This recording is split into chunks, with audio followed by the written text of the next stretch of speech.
Bismillahirrahmanirrahim. Assalamualaikum warahmatullahi wabarakatuh. Alhamdulillahirabbil alamin wal aqibatu lil muttaqin wala udwana illa 'alal zalimin. Shalatu wassalamu ala Rasulillah wa ala alihi washabbihi ajmain, amma ba'd. Bapak Ibu sekalian, pertama-tama kita bersyukur pada subuh hari ini kita bisa hadir kembali di Al-Faizin untuk subuh berjamaah di hari-hari haji yang seperti ini. Bapak dan Ibu sekalian, kalau kita berada di hari-hari haji, lihat hewan kurban dan seterusnya,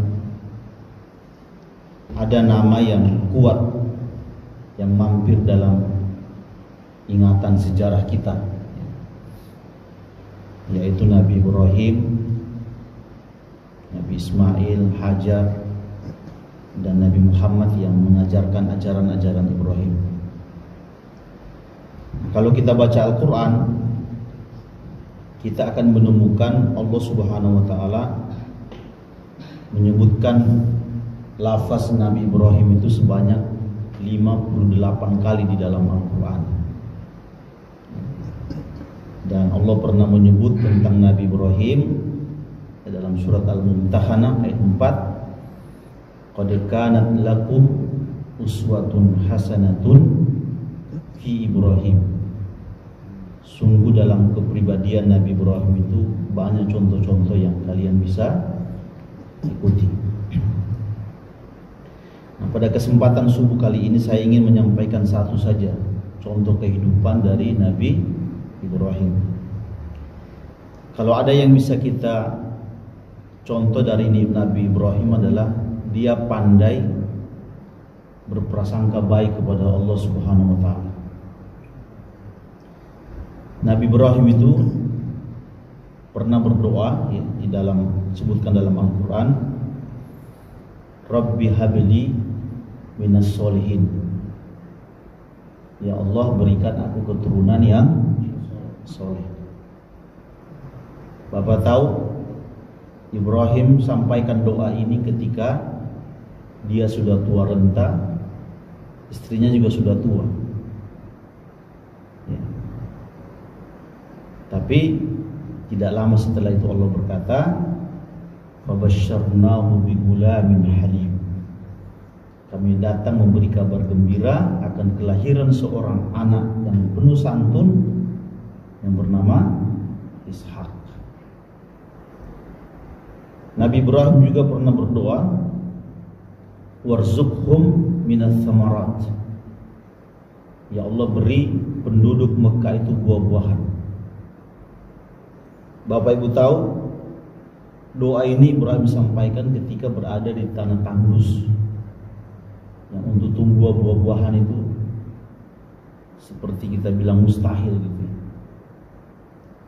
Tapi tidak lama setelah itu Allah kemudian melimpahkan buah-buahan Mekah, dan bahkan sampai hari ini juga buah-buahan tidak pernah habis. Nabi Ibrahim juga dalam Al-Quran pernah berdoa dalam surat Asy-Syu'ara,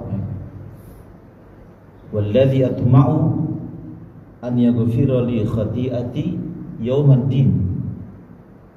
Allah itu adalah zat yang aku harapkan ampunannya pada hari pembalasan. Doa ini Ibrahim sampaikan pada saat dia punya belum gambaran tentang hari kiamat, tapi dia berkata itu dia pasti akan datang membawa ampunan. Nah, 3 ayat ini Bapak dan Ibu sekalian menggambarkan kepada kita betapa Ibrahim itu pandai berhusnuzon atau membaikan duga kepada Allah. Para ulama itu mendefinisikan husnuzon itu dengan tarjihu janibil khairi ala janibil syarr, memenangkan atau menguatkan sisi-sisi baik daripada sisi-sisi buruk. Ya. Jadi yang diingat kepada Allah itu Dia pengampun, Dia pemaaf, Dia pemberi rezeki. Daripada Allah itu besar ancamannya. Itu namanya berhusnuzon. Ya. Nah, ternyata kepada ibu sekalian, husnuzon ini juga menjadi akhlak para nabi yang lain dan orang-orang soleh. Saya ceritakan satu-satu perwakilan saja.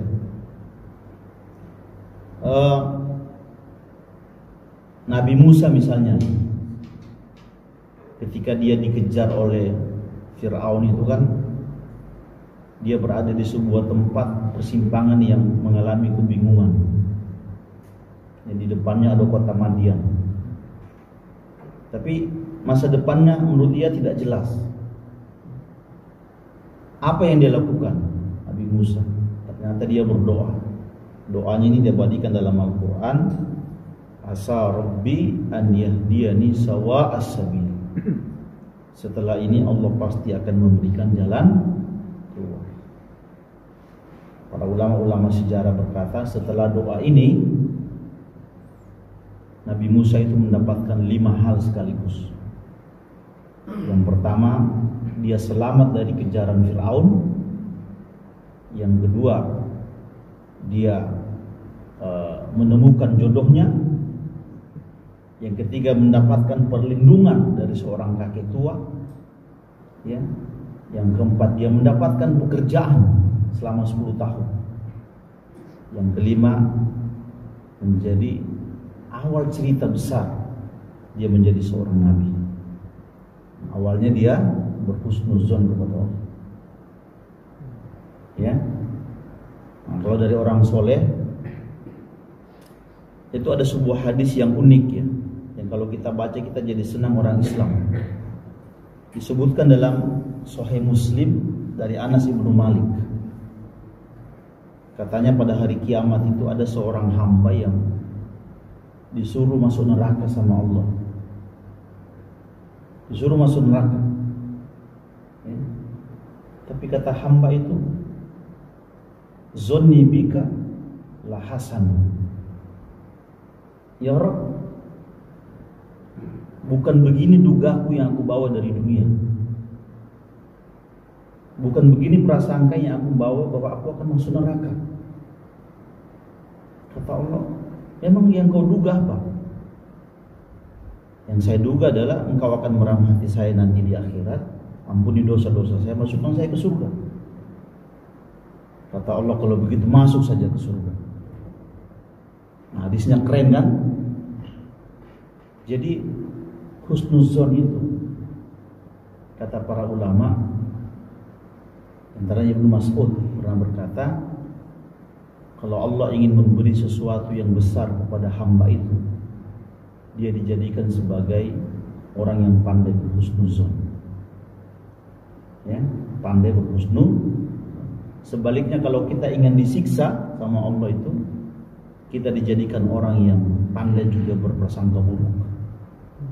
Prasangka buruk sama Allah, prasangka buruk sama Islam, prasangka buruk sama ustaz, prasangka buruk sama ini itu, semua duga-duganya itu siksa.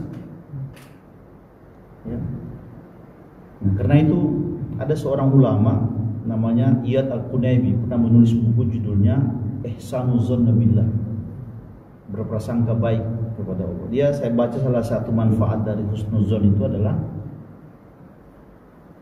orang yang pandai berhusnuzon kepada Allah itu dia akan nyaman dengan Islam, nyaman dengan Allah, nyaman dengan syiar-syiar Islam.